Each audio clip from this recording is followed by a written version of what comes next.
Class 10th chapter number 6 जैव प्रक्रम life process के बारे में। इसमें हम पढ़ेंगे लाइफ में जो प्रोसेस होते हैं, जो प्रक्रम होते हैं, उनके बारे में सीखेंगे। ठीक है, चलिए शुरू करते हैं आज का टॉपिक और समझते हैं। सबसे पहले हम समझेंगे जैव प्रक्रम के बारे में कि आखिर जैव प्रक्रम है क्या। तो चलिए शुरू करते हैं। वे सभी क्रियाएं या प्रक्रम जो जीवों में जीवन को बनाए रखने के लिए एवं अनुरक्षण के लिए आवश्यक हैं, जैव प्रक्रम कहलाते हैं। समझ में आया? मतलब जीवन को जीने के लिए, ठीक है, बहुत सारी क्रियाएं हैं। ठीक है, उन सभी क्रियाओं के अनुरक्षण के लिए हम जिस प्रोसेस से गुजरते हैं उससे हम जैव प्रक्रम कहते हैं। ठीक है, इसके मुख्य रूप से 4 भाग होते हैं। ठीक है, पहला पोषण, दूसरा श्वसन, उसके बाद संवहन और उत्सर्जन। ठीक है, ये मुख्य रूप से क्या है, प्रक्रम है। ठीक है, अगर देखा जाए जैसे हम कह सकते हैं श्वसन, उत्सर्जन, पाचन, वृद्धि, संवहन, जनन इत्यादि। ठीक है,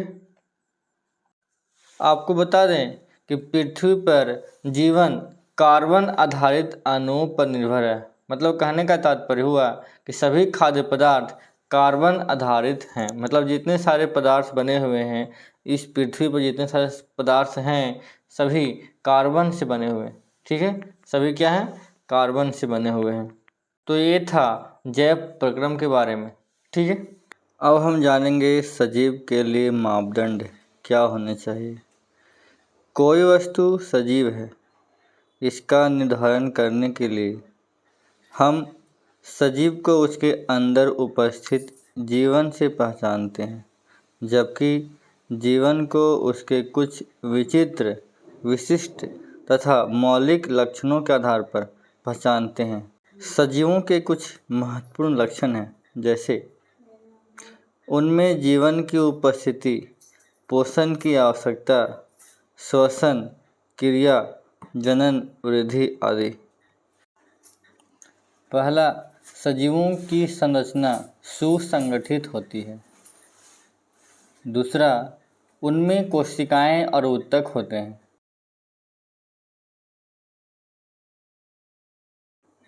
तीसरा, सजीवों में वृद्धि तथा विकास होता है। चौथा, सांस लेना या श्वसन। तो ये है क्या, सजीवों के मापदंड। ठीक है, तो इस प्रकार से हम सजीवों को मापदंड कर सकते हैं। अब हमारे पास एक प्रश्न है कि हमारे जैसे बहुकोशिकीय जीवों में ऑक्सीजन की आवश्यकता पूरी करने में विसरण क्यों अपर्याप्त है, ये हम जानेंगे, जिसका आंसर इस प्रकार होगा। क्योंकि हमारे शरीर की सभी कोशिकाएं बाह्य पर्यावरण के संपर्क में नहीं है। बहुकोशिकीय जीवों में शरीर मृत कोशिकाओं से ढका रहता है। वायु से भरे अंतरकोशिकीय रिक्त स्थान अनुपस्थित होते हैं। कोशिका से कोशिका में विसरण एक बहुत ही धीमी प्रक्रिया है, इतनी धीमी कि फेफड़ों से पैर की उंगलियों तक ऑक्सीजन को पहुंचने के लगभग 3 साल लगेंगे। बात समझ में आया? इसलिए हमारे जैसे बहुकोशिकीय जीवों में ऑक्सीजन की आवश्यकता पूरी करने में विसरण अपर्याप्त है। समझ में आया? चूँकि जो हमारा बॉडी है वो पर्यावरण के पूरे संपर्क में नहीं रहता है, क्योंकि हमें श्वसन के लिए एक अंग बनाया गया है जिसका नाम है नाक। ठीक है, नोज जिसको कहते हैं। तो हम लोग क्या हैं कि वायु के पूरे संपर्क में रहते हैं, लेकिन वायु को हम पूरी ग्रहण नहीं कर पाते हैं। ठीक है, लेकिन जो एक कोशिकीय जीव होते हैं उनका बॉडी पूरे वायुमंडल के संपर्क में रहता है, तो वे पूरे बॉडी की सहायता से श्वास मतलब ऑक्सीजन ले पाते हैं, लेकिन हमारे जैसे बहुकोशिकीय जीव ऐसा नहीं कर पाते हैं। ठीक है, पोषण वह प्रक्रिया है जिसके द्वारा जीव भोजन से पोषक तत्व प्राप्त करते हैं और उनका उपयोग अपनी दैनिक गतिविधियों, ऊतकों के निर्माण और मरम्मत के लिए ऊर्जा प्राप्त करते हैं। बात समझ में आए? तो हम लोग पोषण क्यों करते हैं? तो पोषण करने का मतलब है कि खाना खाते हैं, है ना। तो खाना के रूप में क्या खाते हैं? बहुत सारे पोषक तत्व खाते हैं। ठीक है, क्या खाते हैं? पोषक तत्व। ठीक है, आलू, प्याज, चावल, गाजर, है ना, साग, ये सब क्या है? पोषक तत्व हैं। इसी का सेवन करते हैं। ठीक है, तो इसका हम प्रयोग करते हैं। ठीक है, कहने का तात्पर्य है जीव द्वारा पोषक पदार्थ को ग्रहण करना तथा उसका उपयोग करना पोषण है। ठीक है, क्या है? पोषण है। अब समझते हैं पोषक तत्व के बारे में। ठीक है, आखिर पोषक तत्व होता क्या है? पोषक तत्व वे पदार्थ हैं जो जीवित शरीर के समुचित विकास और रखरखाव के लिए आवश्यक है। ठीक है, पोषक तत्व क्या है? कि शरीर के समुचित विकास के लिए क्या है? आवश्यक है। ठीक है, इसके उदाहरण क्या हो सकते हैं? कार्बोहाइड्रेट, प्रोटीन, वसा, विटामिन। ठीक है, ये सब क्या है? पोषक तत्व हैं। पोषक तत्व क्या करता है? यह ऊतकों का निर्माण और उनकी मरम्मत करते हैं। यह शरीर को ऊष्मा और ऊर्जा प्रदान करते हैं और यही ऊर्जा शरीर के सभी क्रियाओं को चलाने के लिए आवश्यक होती है। बात समझ में आया? और कह सकते हैं पोषक तत्वों के सेवन के विभिन्न तरीके हैं जहाँ प्राणी यह तत्व अपने भोजन से प्राप्त करते हैं, वहीं पादप इनको अपनी जड़ों के माध्यम से सीधे मिट्टी से या अपने वातावरण से प्राप्त करते हैं। तो ये था पोषण और पोषक तत्व के बारे में। ठीक है, तो हमारे पास जो पहला पोषण है वो है स्वपोषी पोषण। आखिर स्वपोषी पोषण कहते किसे? देखो, सबसे पहले ध्यान देना, स्व माने होता है स्वयं और पोषी माने आहार और पोषण माने लेना, माने जो स्वयं आहार को लेता है।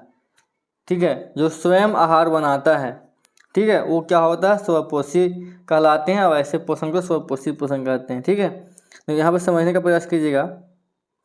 कहता है हरे पौधे, प्रोटिस्ट व बहुत से बैक्टीरिया, जीवाणु बाहर से प्राप्त ऊर्जा की सहायता से CO2, सूर्य का प्रकाश, जल, अकार्बनिक कच्ची सामग्री से अपना भोजन बनाते हैं। ऐसे जीव स्वपोषी व पोषण की यह प्रक्रिया स्वपोषी पोषण कहलाता है। कहने का मतलब होता है कि जो हरे पौधे होते हैं वे कुछ प्रोटिस्ट होते हैं, छोटे छोटे सूक्ष्मजीव होते हैं, और बहुत से बैक्टीरिया जो होते हैं, जीवाणु, ठीक है, बाहर से प्राप्त जो ऊर्जा होता है, जैसे CO2 हो गया, सूर्य का प्रकाश हो गया, जल हो गया, ये सारे अकार्बनिक कच्ची सामग्री से क्या करते हैं? अपना भोजन बनाते हैं, खुद बनाते हैं। ठीक है, खुद क्या करते हैं? इन सारे सामान से क्या करते हैं? भोजन बनाते हैं। तो उसे कहते हैं स्वपोषी। क्या कहते हैं? स्वपोषी। और पोषण का जो यह प्रक्रिया चलता है वो कहलाता है स्वपोषी पोषण। ठीक है, जैसे यहाँ पर दिखाई दे रहा फिगर में, ये हमारा पेड़ पौधा है, ये कुछ बैक्टीरिया है, तो ये सारे जो होते हैं ये सारे स्वपोषी पोषण के अंदर आते हैं। ठीक है, बाद समझेंगे कि ये जीव अपना भोजन स्वयं बनाते हैं। ठीक है, ये जीव क्या होते हैं? अपना जो भोजन क्या होते हैं? स्वयं बनाते हैं। इसमें क्लोरोफिल पाया जाता है। क्या पाया जाता है? क्लोरोफिल। पेड़ पौधा में क्या होता है? पत्तियों में क्लोरोफिल पाया जाता है, जिसके कारण से पत्ती का रंग क्या होता है? हरा होता है। इनमें पाचन की जरूरत नहीं होता, इसमें पाचन की आवश्यकता नहीं होता। ठीक है, जैसे मनुष्य में पाचन चाहिए लेकिन इसमें पाचन नहीं चाहिए। ठीक है, उसके बाद मुख्य रूप से पेड़ पौधे ये पोषण, मतलब पेड़ पौधे में मुख्य रूप से ये सारा पोषण होता है, ऐसा पोषण स्वपोषी पोषण। ठीक है, तो इसमें स्वपोषी पोषण के बारे में हमने जाना। अब ऐसे विषम पोषी पोषण क्या होता है समझने का प्रयास कीजिएगा। क्या है विषम पोषी पोषण? ठीक है, पहला पॉइंट क्या हमारे पास है? जीव जंतु, कवक व बहुत सारे प्रोकैरियोट्स अपना भोजन स्वयं संश्लेषित नहीं कर सकते, माने ये सब अपना भोजन स्वयं नहीं प्राप्त कर सकते, बना सकते हैं। ये बाहर से बना बनाया खाना ग्रहण करते हैं ऐसे जीव विषमपोषी और पोषण की यह जो प्रक्रिया कहलाता है विषमपोषी। माने जो जीव होते हैं जीव जंतु कवक बहुत सारे प्रोकैरियोट्स अपना जो भोजन होता है खुद नहीं बना पाता है, लेकिन क्या करते हैं किसी अन्य बाहरी स्रोत से जैसे पेड़ पौधा के द्वारा क्या करते हैं अपना भोजन ग्रहण करते हैं। ऐसे जीव को कहते हैं विषमपोषी। और पोषण का जो प्रक्रिया होगा ये कहलाएगा विषमपोषी पोषण। ठीक है, उसके बाद ये क्या है, ये भोजन के लिए पेड़ पौधे तथा दूसरे जीव पर निर्भर रहते हैं। ठीक है, इनमें पाचन आवश्यक होता है, पाचन चाहिए इसमें, और इसमें क्लोरोफिल नहीं पाया जाता है।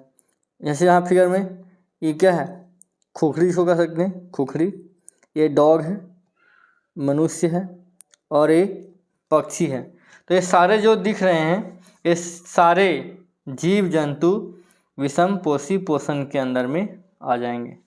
ठीक है, क्योंकि ये सब अपना भोजन स्वयं नहीं बनाते हैं, ये क्या करते हैं खाना बनाते हैं। ठीक है, खाना बनाते हैं।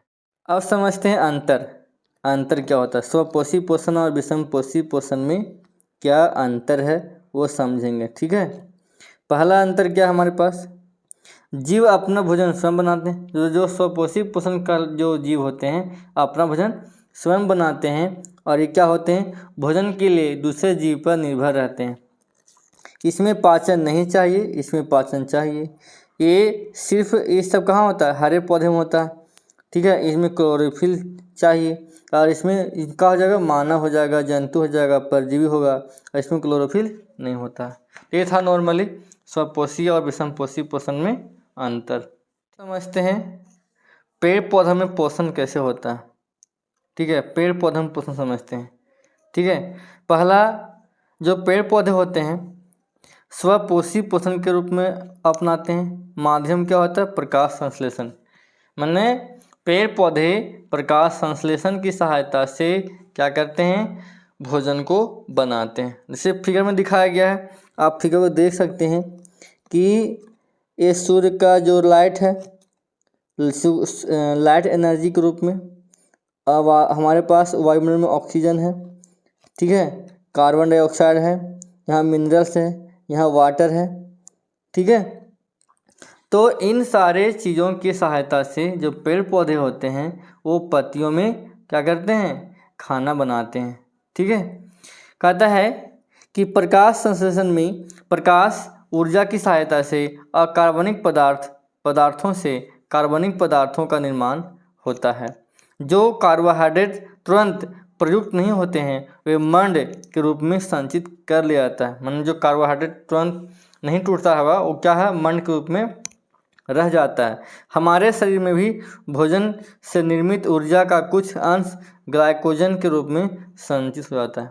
मतलब कहने का मतलब है कि पेड़ पौधे में जो ऊर्जा होता है वह कुछ मंड के रूप में स्टोर रहता है।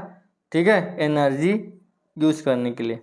ठीक है, पादपों में अपना भोजन बनाने के लिए निम्न सामग्री चाहिए। क्या है, क्लोरोफिल चाहिए जो पत्तियों में पाया जाता है, स्टोव चाहिए, जल चाहिए। तो ये हमारा क्या है क्लोरोफिल है, ये जल है। ये सूर्य का प्रकाश चाहिए, CO2 चाहिए। ठीक है, सूर्य का प्रकाश चाहिए, सूर्य पोषक तत्व और खनिज जड़ों में पाया जाता है। ठीक है, पोषक तत्व और खनिज लवण कहाँ जड़ों में पाया जाता है। तो इस सारे हमको क्या चाहिए भोजन बनाने के लिए कच्चा सामग्री चाहिए। किसके लिए, पादपों के लिए। ठीक है, तो प्रकाश संश्लेषण के दौरान इन सारे सामग्रियों की सहायता से पेड़ पौधे अपना भोजन बनाते हैं। कहाँ बनाते हैं, पत्तियों में। प्रकाश संश्लेषण के दौरान क्या क्या घटना होती है। पहला जो घटना होता है क्लोरोफिल द्वारा प्रकाश ऊर्जा को अवशोषित किया जाता है। प्रकाश ऊर्जा को रासायनिक ऊर्जा में रूपांतरित करना तथा जल अणुओं का हाइड्रोजन तथा ऑक्सीजन में तोड़ना। उसके बाद कार्बन डाइऑक्साइड कार्बोहाइड्रेट में बदल जाता है। और सूर्य का प्रकाश ऊर्जा ग्लूकोज आदि शर्करा खनिज लवण मिट्टी से प्राप्त होता है। माने जो सूर्य का प्रकाश ऊर्जा ग्लूकोज आदि शर्करा खनिज लवण मिट्टी से प्राप्त होता है। मतलब कहने का मतलब है कि इन सारा चीज़ जो होता है क्लोरोफिल द्वारा क्या होता है प्रकाश ऊर्जा को अवशोषित करता है। प्रकाश ऊर्जा को रासायनिक ऊर्जा में बदलता है और वहाँ पे क्या होता है, जो जल का अणु होता है हाइड्रोजन और ऑक्सीजन में टूट जाता है, कार्बन डाइऑक्साइड का कार्बोहाइड्रेट में बदल जाता है। तो ये सारा प्रक्रिया होता है फोटोसिंथेसिस के दौरान। इसका इक्वेशन दिया गया है कि वायुमंडल से क्या लिया, CO2 लिया, जल लिया, सूर्य के प्रकाश की उपस्थिति में और क्लोरोफिल की उपस्थिति में क्या किया, सूर्य के प्रकाश और क्लोरोफिल की उपस्थिति में क्या हुआ, ये बनाया, ग्लूकोज बनाया और ऑक्सीजन और जल। ठीक है, ये था इक्वेशन, प्रकाश संश्लेषण का इक्वेशन। आगे इसमें क्या है, कहता है पेड़ पौधों की पत्तियों पर बहुत सारे छोटे छोटे छिद्र होते हैं जिनमें गैसों तथा ऑक्सीजन व कार्बन डाइऑक्साइड का आदान प्रदान होता है। जल का वाष्पीकरण भी होता है इन छिद्रों की सहायता से। माने पत्तियों में क्या होता है, छिद्र होता है जिसकी सहायता से कार्बन डाइऑक्साइड और ऑक्सीजन का क्या होता है, आवागमन होता है, और जो जल होता है वो जल भी क्या होता है, उससे निकलता है। देखो यहाँ फिगर आप समझ सकते हैं, फिगर में ये क्या है, पत्ती का अंदर कार्ड का चित्र बनाया गया। ये जो है वो क्या है, एक कार्ड, पत्ती का जो फिगर अंदर का जो भाग है वो हल्का सा भाग है। देखो किस प्रकार से इसमें छिद्र होता है। ठीक है, देखो इसको बोलते हैं स्टोमाटा। ठीक है, ये हमारा रंध्र होता है इस प्रकार से। ठीक है, ये हरित लवक है, यहाँ पे दिखाया गया हरित लवक, ये रंध्र है, ये द्वार कोशिका है। तो इन्हीं माध्यम से क्या होता है, ऑक्सीजन बाहर निकलता है, कार्बन डाइऑक्साइड जाता है, और जल का भी क्या होता है, वाष्पीकरण होता है। ठीक है, स्टोमाटा, जब प्रकाश संश्लेषण के लिए पौधों को कार्बन डाइऑक्साइड की आवश्यकता नहीं होता है तब इन छिद्रों के द्वारा कोशिकाओं की सहायता से बंद कर दे। मैंने जो स्टोमाटा होता है, क्या बोलते हैं, स्टोमाटा इसको बोलते हैं। जब CO2 नहीं चाहिए तो क्या होता है, जो छिद्र होता है वो बंद हो जाता है।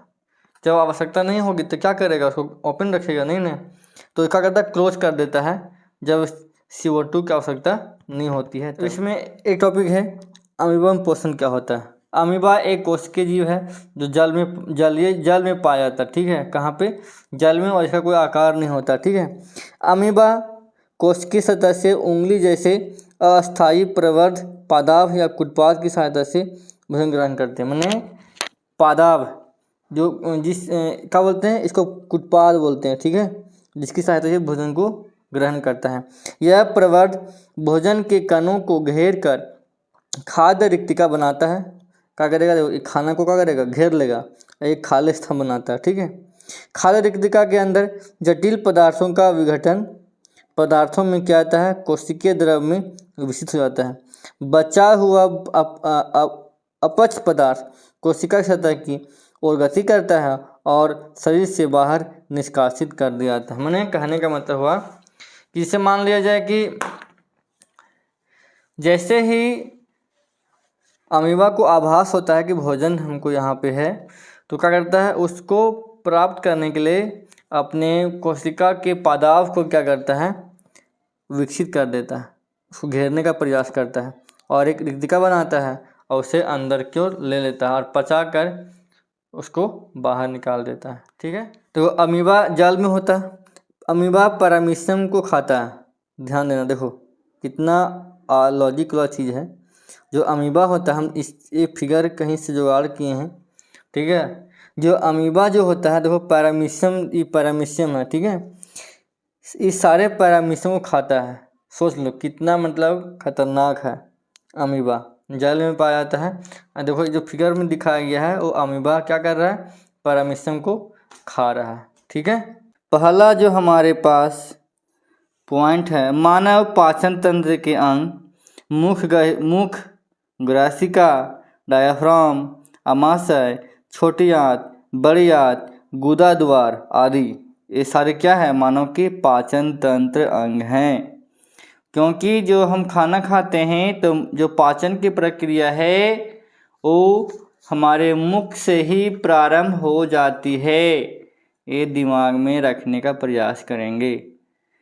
ठीक है, क्या मुख से ही शुरू हो जाता है पाचन। ठीक है, अब समझते हैं इसमें पाचन तंत्र की कार्य प्रणाली। पहला पॉइंट है भोजन का पाचन मुंह में ही शुरू हो जाता है। दांत भोजन को छोटे छोटे टुकड़ों में काटते, चबाते और पीसते हैं। लाल ग्रंथि हमारे मुंह में लार या लाला रस बनाती है, जिसमें लार एमिलेज नामक एक एंजाइम होता है। यह जटिल मंड को शर्करा में खंडित कर देता है। बाद जीव खाने के साथ लार को मिलाने में सहायता करती है। तत्पश्चात भोजन ग्रासिका में होते हुए आमाशय की तरफ बढ़ता है। आमाशय भोजन के आने पर क्या होता है, फैल जाता है।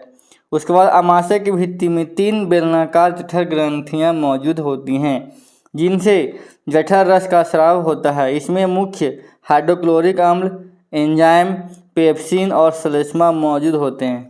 ठीक है, आमाशय में कितने भाग होते हैं? 3 बेलनाकार ग्रंथि होती है। ठीक है, ये हमारा देखो, ये मुख गुहा से, ये ग्रास नली, ये आमाशय। ठीक है, ये आमाशय का फिगर दिखाया गया। ठीक है, HCl अम्ल एक अम्लीय माध्यम तैयार करता है जो पेप्सिन एंजाइम की क्रिया में सहायता होता है। पेप्सिन का कार्य क्या है? प्रोटीन का खंडन करना होता है। पेप्सिन क्या करती है? प्रोटीन का खंडन करती है। सामान्यतः परिस्थितियों में श्लेष्मा आमाशय के आंतरिक अस्तर की अम्ल में रक्षा करता है।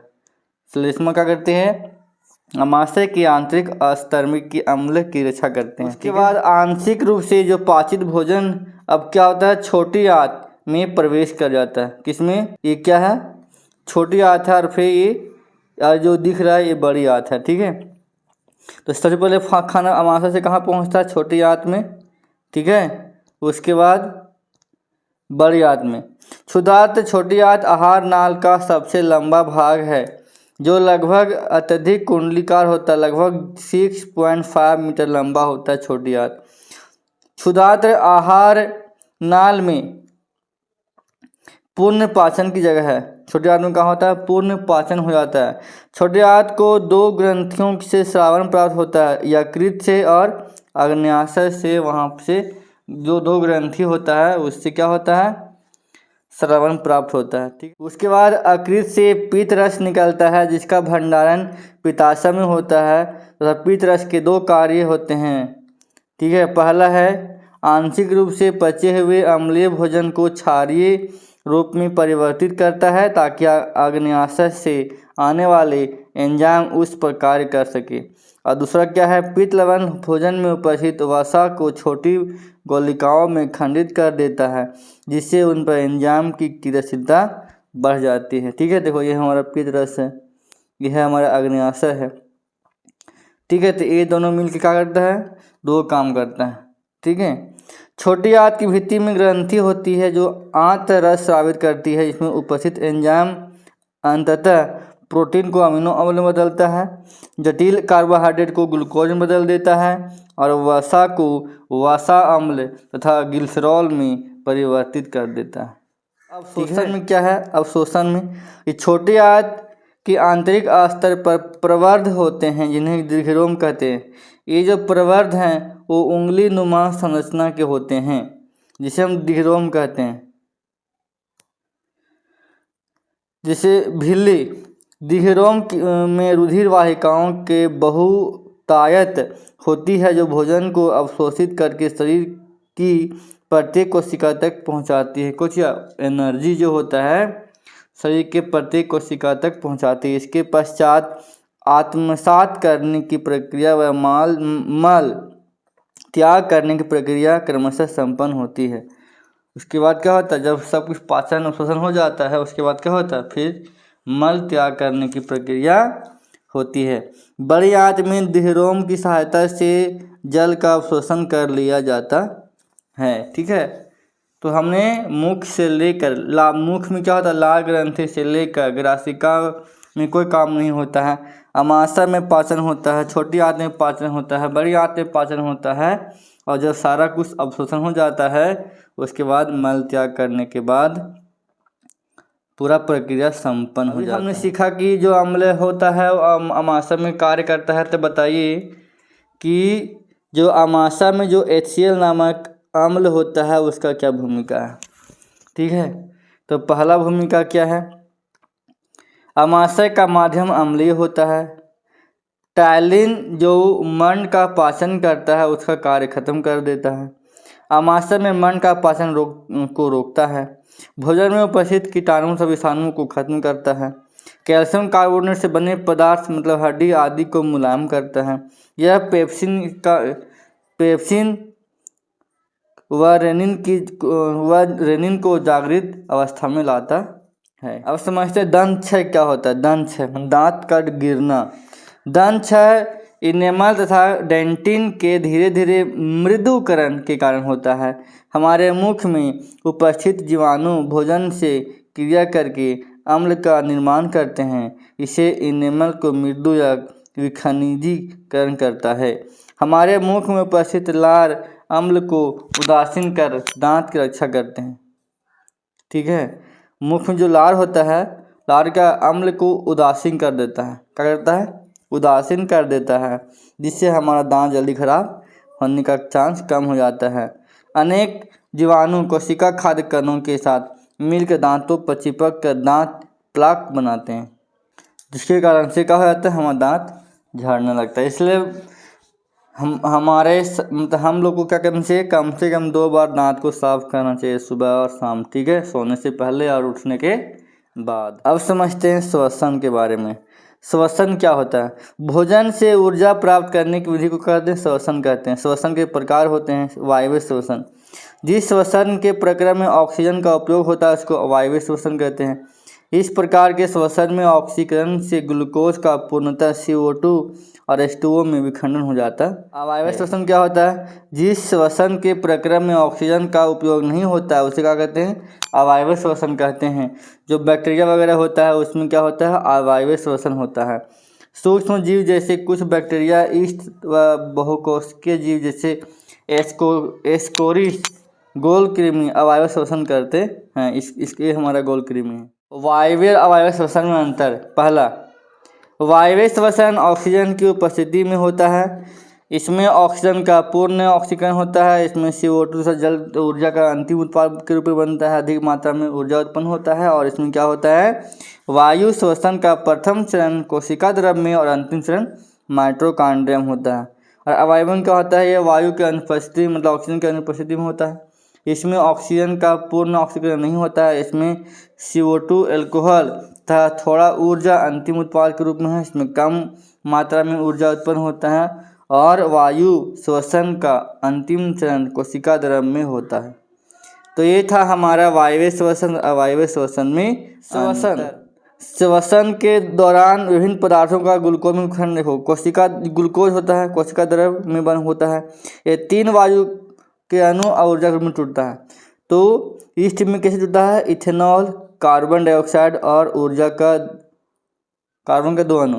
फिर ऑक्सीजन के अभाव में कैसे होता है, जब हमारी पेशी कोशिका में लैक्टिक अम्ल होता है वो टूटता है और ऊर्जा निकलता है 3 कार्बन अणु के रूप में। और ऑक्सीजन की उपस्थिति में माइटोकॉन्ड्रिया में बनता है हम लोग के शरीर में कार्बन डाइऑक्साइड, जल और ऊर्जा के रूप में। तो इस प्रकार से 3 भागों में ग्लूकोज का विखंडन होता है, ईस्ट में ऑक्सीजन की अनुपस्थिति में और ऑक्सीजन की उपस्थिति में। ठीक है, ये मुख्य बिंदु है। क्या है, तंबाकू का सीधे उपयोग या सिगार, सिगरेट, बीड़ी, हुक्का, गुटखा आदि के रूप में किसी भी उत्पाद का उपयोग हानिकारक है। तंबाकू का उपयोग आमतौर पर जीभ, फेफड़ों, दिल और यकृत को प्रभावित करता है। धुआं रहित तंबाकू भी दिल के दौरे, स्ट्रोक, फुफ्फुसीय बीमारियों और कैंसर के कई अन्य रूपों के लिए एक प्रमुख जोखिम कारक है। भारत में गुटखा सेवन से मुख के कैंसर की घटनाएं बढ़ रही है और तंबाकू से बने उत्पादों के लिए नहीं कहे। ठीक है, मतलब इसका उपयोग करने से देखो क्या समस्या हो सकती है। धूम्रपान स्वास्थ्य के लिए हानिकारक है।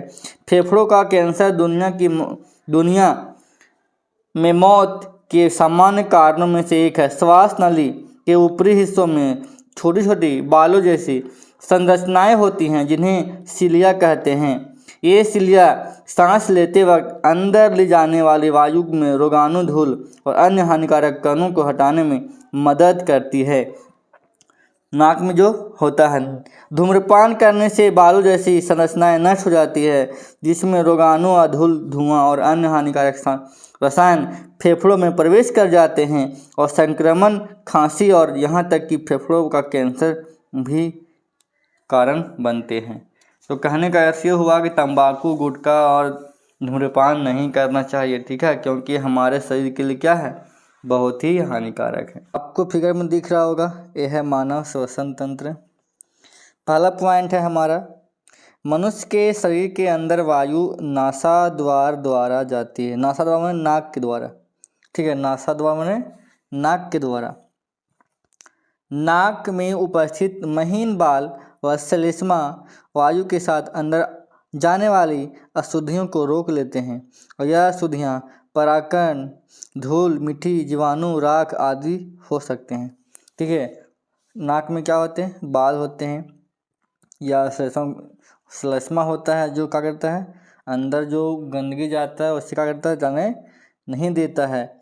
नासाद्वार से अंदर आ चुकी वायु ग्रासनी व कंठ से होते हुए श्वास नली में प्रवेश करती है, ठीक है। श्वास नली में बाहर की ओर उपस्थिति के वलय उपस्थित होते हैं, जो यह सुनिश्चित करते हैं कि श्वास नली निपतित न हो, अर्थात पिचक न जाए, ठीक है। बाहर से क्या होते हैं, उपास्थि होती है, क्या होती है, उपास्थि। श्वास नली से होकर वायु श्वासनी के माध्यम से फुफ्फुस में प्रवेश करता है, माने फेफड़ा में। श्वास नली आगे चलकर दो श्वसनियों में विभाजित होती है। वे सब श्वसनियाँ आगे फिर कई श्वसनिकाओं में विभाजित हो जाती है, समझ रहे हैं। वायु अंततः श्वसनिकाओं से होकर कुपिकाओं में पहुंचती है और कुपिका के गुब्बारे जैसी संरचना होती है। कुपिका एक सतह उपलब्ध करवाती है जिसमें गैसों का विनिमय होता है। कुपिकाओं की भित्ति में रुधिर वाहिकाओं का विस्तृत जाल होता है।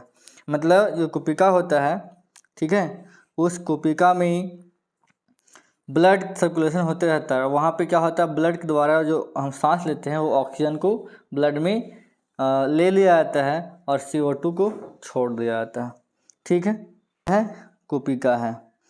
एक सामान्य फुफ्फुस के जोड़े में लगभग 300 मिलियन माने 30 करोड़ कुपिकाएँ होती है। 300 मिलियन माने 30 करोड़ कुपिकाएँ होती है। जब हम श्वास अंदर लेते हैं तो हमारी पसलियाँ ऊपर उठती है। गौर कीजिएगा, जब सांस लेते हैं तो छाती ऊपर हो जाएगा और डायफ्राम चपटा हो जाता है, जिसके परिणाम स्वरूप वक्ष गुहा बड़ी हो जाती है। इस कारण वायु फुफ्फुस के अंदर चूस ली जाती है और विस्तृत कुपिकाओं को भर लिया जाता है। अब क्या होता है, कुपिकाओं में उपस्थित ऑक्सीजन श्वसन वर्णक के साथ जुड़ जाती है और रुधिर के साथ शरीर के सभी ऊतकों तक पहुंचती है। साथ ही साथ शरीर के विभिन्न भागों से लाई गई कार्बन डाइऑक्साइड कुपिकाओं में विषित हो जाती है।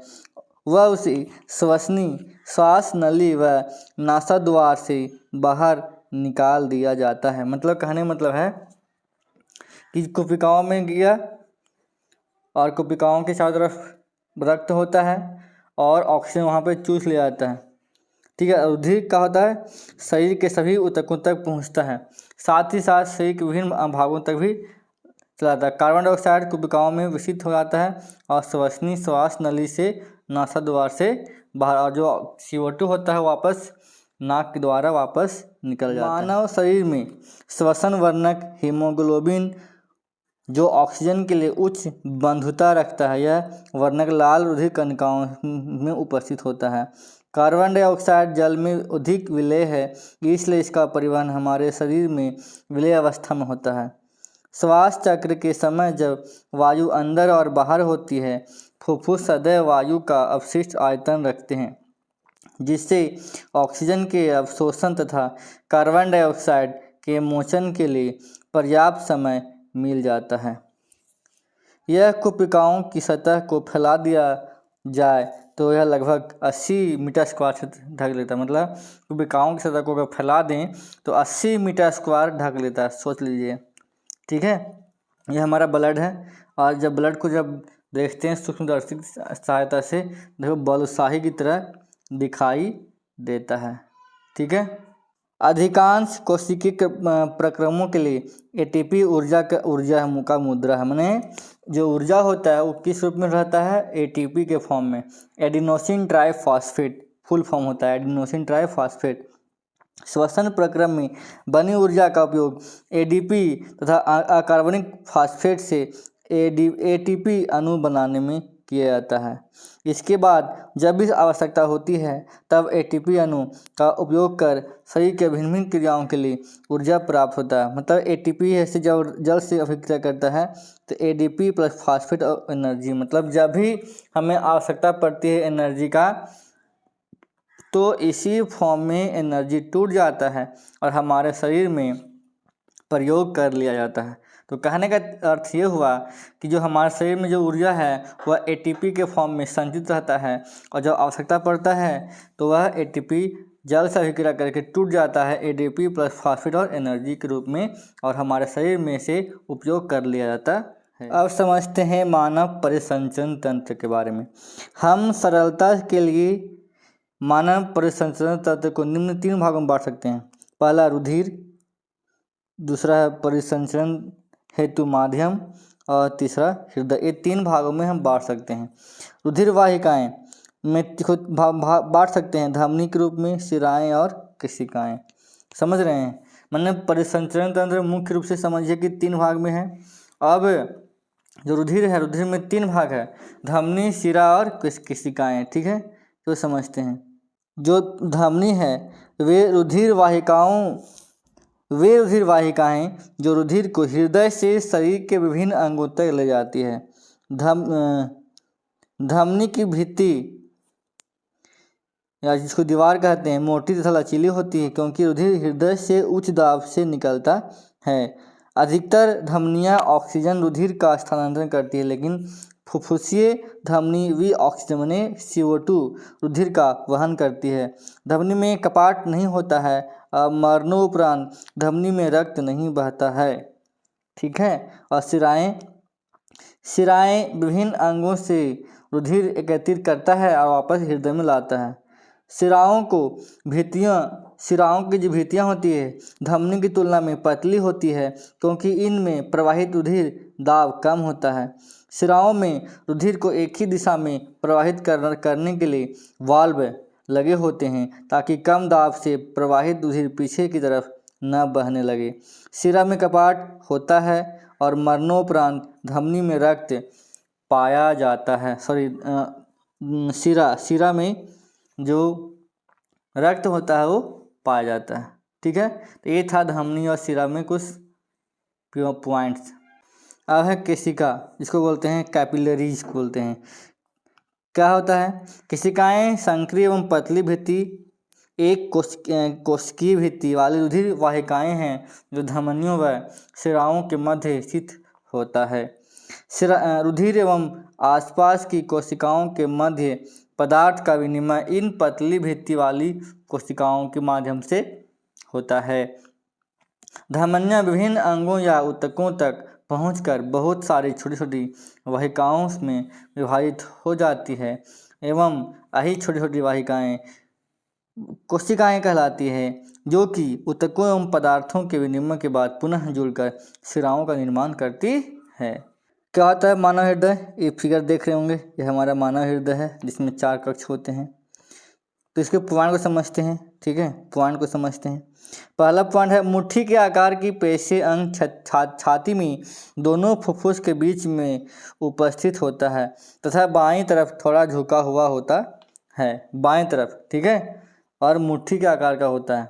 ऑक्सीजन प्रचुर रुधिर को कार्बन डाइऑक्साइड युक्त रुधिर से मिलने से रोकने के लिए मानव हृदय 4 कोष्ठों में विभाजित होता है। माने ऑक्सीजन क्या होता है और CO2 को रोकने के लिए यह 4 भागों में बटा होता है। ठीक है, आप देख रहे होंगे 1 भाग, यहाँ 2 भाग, ये 3 भाग और ये 4 भाग।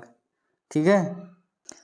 बायां अलिंद, यह रुधिर को फुफ्फुस से एकत्रित करता है और बाएं नीला तक पहुंचता है। ध्यान दीजिएगा, बायां निकालता यह रुधिर को करता है, एकत्रित करता है और बाएं नीला की ओर भेज देता है। बायां जो नीला होता है ऑक्सीजन रुधिर को शरीर के विभिन्न भागों तक भेजता है। दायां अलिंद शरीर के से आने वाले CO2 रुधिर को, जिसमें CO2 की मात्रा होती है, एकत्रित करता है और दायां निलय में भेजता है। और दायां निलय CO2 युक्त रुधिर को फुफ्फुस की तरफ भेजता है। ये पहला पॉइंट है, यह धमनियों के माध्यम से बाएं निलय में भरे ऑक्सीजन रुधिर को शरीर के विभिन्न अंगों तक पंप करता है। मतलब जो ऑक्सीजन युक्त रुधिर होता है उसको पंप करके पूरे शरीर में भेज देता है।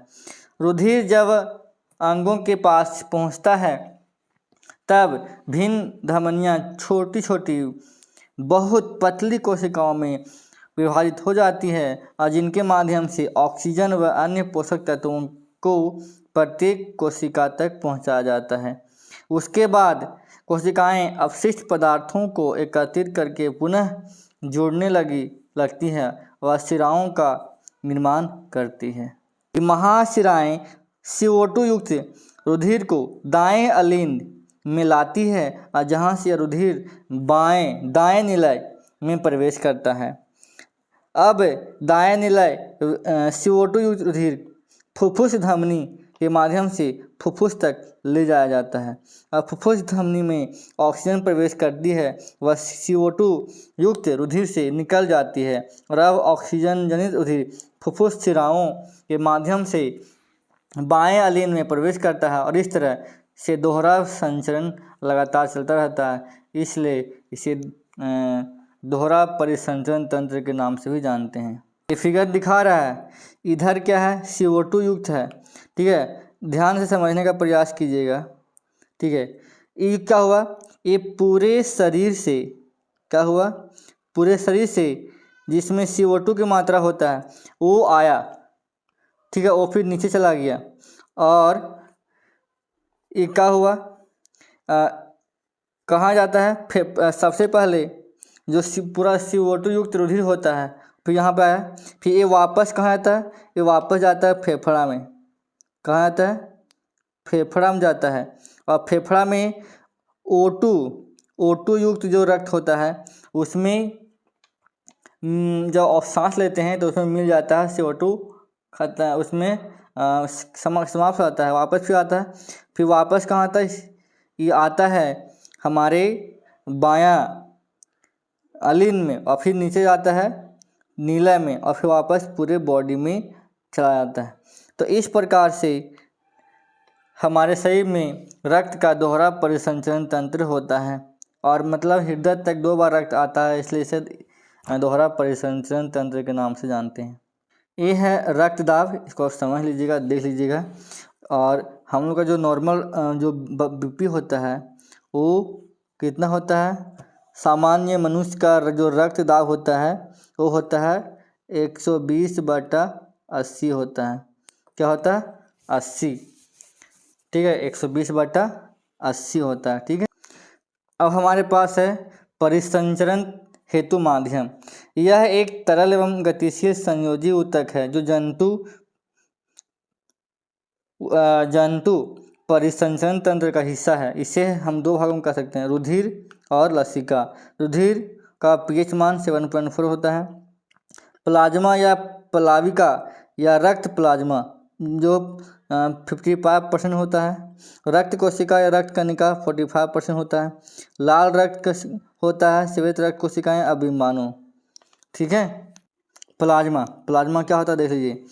प्लाज्मा रक्त का पीले रंग का तरल घटक होता है जिसमें पूर्ण रक्त की रक्त कोशिकाएं सामान्य रूप से निलंबित रहती है। इसका अधिकतर अंश जल होता है, लगभग 90 से 92% इसमें जल पाया जाता है और 8 से 10% कार्बनिक और अकार्बनिक पदार्थ उपस्थित होते हैं, जैसे प्रोटीन, शर्करा, थक्का जमाने वाले कारक, खनिज, हार्मोन, कार्बन डाइऑक्साइड, ठीक है। अब ऐसे ये होता है बिम्बाणु। विमाणु को हम प्लेटलेट्स बोलते हैं। यह केंद्रक रहित गोल या अंडाकार के वर्णहरित कोशिका टुकड़े होते हैं। रुधिर में इनकी मात्रा लगभग 2 लाख से 4 लाख मिलीमीटर क्यूब होता है। ठीक है, यह रुधिर में थक्का जमाने में महत्वपूर्ण भूमिका निभाता है। इसका जीवन काल 9 से 10 दिन तक होता है। वायु के संपर्क में आते ही यह टूटकर रसायन उत्सर्जित करता है। चोट वाले स्थान पर रक्त का थक्का जमाने में सहायक करता है, जिससे रक्तस्राव रुक जाता है। ठीक है। लसिका कोशिकाओं की भित्ति में उपस्थित छिद्रों द्वारा कुछ प्लाज्मा प्रोटीन तथा रुधिर कोशिकाएं बाहर निकलकर ऊतक के अंतःकोशिकीय अवकाश में आ जाते हैं तथा ऊतक तरल या लसिका में निर्माण हो जाता है। आगे है, यह हल्के पीले रंग का रंगहीन तरल पदार्थ संयोजित होता है। यह रुधिर के प्लाज्मा की तरह होता है, लेकिन इसमें अल्प मात्रा में प्रोटीन होता है। लसिका के प्रवाह के लिए लसिका केशिका विद्यमान होती है, जो आपस में मिलकर बड़ी लसिका वाहिका बनाती है। अंत में बड़ी सिरा खुलती है। पची हुई तथा क्षुदांत द्वारा अवशोषी वसा का वहन लसिका द्वारा होता है। मतलब इसका जो पचा हुआ तथा क्षुदांत द्वारा जो अवशोषित वसा का वहन होता है वो लसिका के द्वारा ही होता है। पादपों में 2 तरह का समूह होता है, जाइलम फ्लोएम। जाइलम क्या होता है? जाइलम देखो, ज से जल और ज से जाइलम समझना। तो कहने का अर्थ ये हुआ कि जल और उसमें विलय खनिज लवणों को ऊपरी मुखी गति इसी माध्यम से होता है। मतलब जल का परिवहन कहाँ होता है? जल का परिवहन होता है, ठीक है, पत्तियों तक होता है। ठीक है। वाष्पोत्सर्जन वह प्रक्रम है जिसके द्वारा पादप अपनी जड़ों से प्राप्त नमी को जलवाष्प के रूप में अपनी पत्तियों से रंध्रों के जरिए वायुमंडल में निकालता है। रात्रि के समय सूर्य की उपस्थिति में मूल दाब जल की ऊपर की दिशा में ले जाने के लिए मुख्य रूप से प्रभावी होता है। वाष्पोत्सर्जन व मूल दाब के अलावा संसंजक बल व असंजक बल भी जाइलम के स्तंभ में जल को ऊपर ले जाने में सहायता करता है और वाष्पोत्सर्जन तापनियम में भी सहायक होता है। यहाँ देख सकते हैं तो ये क्या है, नीचे H2O है और इस माध्यम से ये पूरे पौधा में, ठीक है, जो जल है वो जा रहा है और वाष्पोत्सर्जन के माध्यम से पत्तियों से बाहर वायुमंडल में निकल जाता है। ठीक है। अब देखो फ्लोएम क्या होता है, फ्लोएम को समझते हैं। भोजन तथा दूसरे पदार्थों का स्थानांतरण फ्लोएम के ऊतक द्वारा होता है। स्थानांतरण क्या होता है? प्रकाश संश्लेषण के विलेय उत्पादों का संवहन स्थानांतरण कहलाता है। यह फ्लोएम ऊतक द्वारा होता है। यह पदार्थ विशेष रूप से जड़ों के भंडारण, अंगों, फलों, बीजों तथा वृद्धि वाले अंगों में ले जाए जाते हैं। मतलब कहने का मतलब है कि पत्तों में जो खाना बन जाता है वह खाना पूरे शरीर में फ्लोएम के द्वारा, फ से फल, फ से फ्लोएम समझना। ठीक है, फ से फल और फ से फ्लोएम, फल बने भोजन। अब समझते हैं जाइलम और फ्लोएम में अंतर। पहला पॉइंट क्या है? जाइलम द्वारा पादपों में जल का परिवहन होता है और फ्लोएम द्वारा भोजन का परिवहन। इसमें केवल अधोगामी विधि से सिर्फ ऊपर की ओर, और फ्लोएम में ऊपर और नीचे दोनों होता है। और जाइलम में जल का परिवहन भौतिक बलों द्वारा होता है, फ्लोएम में भोजन का परिवहन ऊर्जा का उपयोग के द्वारा होता है। ये था कुछ अंतर जाइलम और फ्लोएम में। ठीक है। अब समझते हैं उत्सर्जन। उत्सर्जन समझ रहे हैं? ठीक है, जिस प्रकार से फिगर छापा हुआ फिगर देख के समझ सकते हैं कि उत्सर्जन में क्या। उपापचयी क्रियाओं में बनने वाले अवांछनीय पदार्थों को शरीर से निष्कासित उत्सर्जन कहलाता है। अपशिष्ट पदार्थ जो शरीर में बन जाता है वो बाहर निकल जाता है, वही क्या कहलाता है? उत्सर्जन। यह पदार्थ प्रायः शरीर के लिए हानिकारक होते हैं। उदाहरण के लिए यूरिया, यूरिक अम्ल, अमोनिया, लवण। मानव उत्सर्जन संरचना क्या है? इसका संरचना देख लो। ये हमारा मानव उत्सर्जन तंत्र है। मानव के उत्सर्जन तंत्र में एक जोड़ा वृक्क, एक जोड़ा मूत्रवाहिनी, एक जोड़ा मूत्राशय और एक मूत्र मार्ग होता है। समझ रहे हैं? एक जोड़ा वृक्क, एक जोड़ा क्या होता है? मूत्र मार्ग होता है और एक जोड़ा क्या होता है? मूत्राशय और मूत्रमार्ग। ठीक है, ये मूत्रवाहिनी है, ये मूत्राशय है और मूत्रमार्ग है। ठीक है, मूत्र निर्माण का 3 चरण में होता है। पहला निस्पंदन, ठीक है, फिल्ट्रेशन होता है। नाइट्रोजन वर्ज्य पदार्थों जैसे यूरिया या यूरिक अम्ल यूरिक में रुधिर से अलग कर लिया जाता है और मूत्र निर्माण यूरिकाणु में होता है। ठीक है, उसके बाद रीएब्जॉर्प्शन होता है, पुनर्अवशोषण। प्रारंभिक निस्संदन में कुछ पदार्थ जैसे ग्लूकोज, अमीनो अम्ल, लवण और प्रचुर मात्रा में जल रह जाते हैं। जैसे जैसे मूत्र यूरिकाणु में आगे प्रवाहित होता है, पदार्थों का चयनित पुनर्अवशोषण दोबारा अवशोषण होता है। उसके बाद सेक्रेशन, जब मूत्र यूरिकाणु के नलिका भाग में प्रवेश या प्रवाहित होता है तो रुधिर कोशिकाएं कुछ अवांछनीय पदार्थों को सक्रिय रूप से मूत्र में स्रावित कर देती है। इस प्रकार सभी अवांछित पदार्थों को रुधिर अलग कर दिया जाता है। उदाहरण के लिए यूरिया, यूरिक और यूरिक अम्ल। ठीक है, उसके बाद जब रुधिर यूरिकाणु में कोशिका गुच्छ से होकर गुजरता है तो रुधिर का दाब जल एवं कम आयतन वाले विलेय पदार्थ यूरिया, यूरिक अम्ल, हार्मोन्स, ग्लूकोज, विटामिन आदि को कोशिकाओं से बोमन संपुट में परागम्य झिल्ली के माध्यम से भेज देता है। कोशिकीय गुच्छ जल एवं अन्य छोटे छोटे विलेय पदार्थों को रुधिर से अलग कर देता है। इसके बाद क्या होता है, तत्पश्चात बनने प्रारंभिक निस्संदन से में जो वर्ज्य पदार्थ के साथ साथ बहुत सारे उपयोगी पदार्थ भी होते हैं, जैसे ग्लूकोज, अमीनो अम्ल, छोटे छोटे प्रोटीन व आयरन आदि। कोशिकीय गुच्छ से निकलने के बाद प्रारंभिक निस्संदन एक नलिका में प्रारंभिक होता है, जिसे यूरिकाणु का नलिकार भाग कहते हैं।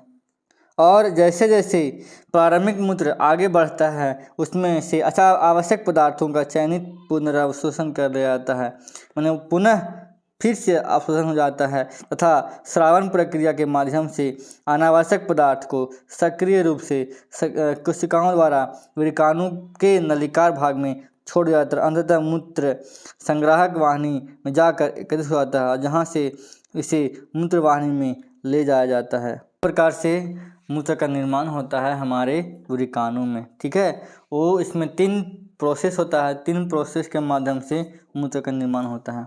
ये हमारे पास है कृत्रिम यूरिक अपवहन कहते हैं, डायलिसिस कहते हैं, जिसका मान लीजिए कि जिसका यूरिकाणु खराब हो जाता है तो इस विधि के द्वारा हम क्या करते हैं, मूत्र को निकालते हैं। ठीक है, अब है पादपों में अपशिष्ट उत्पाद क्या क्या बनता है। पादपों में क्या होता है, पादपों में श्वसन, प्रकाश संश्लेषण व अन्य उपापचयी प्रक्रियाओं से बहुत से अपशिष्ट पदार्थ का निर्माण होता है।